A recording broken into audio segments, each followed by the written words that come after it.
আসসালামু আলাইকুম রহমতুল্লাহ। সম্মানিত ভিউয়ার্স, আমি একজন ছোট খামারি, নতুন করে পেজ খুলছি।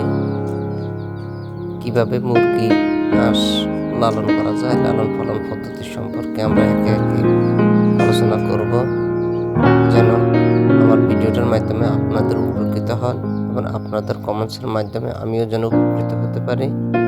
সেজন্য এই পেজটি খুলছি। আমি ছোট্ট একজন খামারি হিসাবে আজকে আমার প্রথম ভিডিও মাধ্যমে দেখালাম।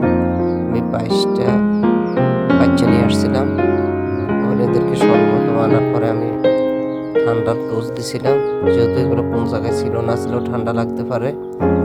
এরপরে যাই আমি এদেরকে হালকা খাবার দিছিলাম। আস্তে আস্তে ক্রমান্বয়ে এদেরকে কিছুক্ষণ পরে লাইসিমিট খাওয়াবো। এরপরে যাই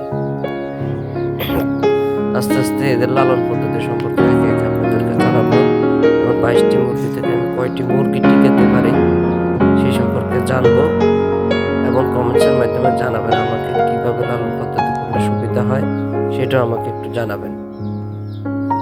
তো আজকে এই পর্যন্ত। আসসালামু আলাইকুম।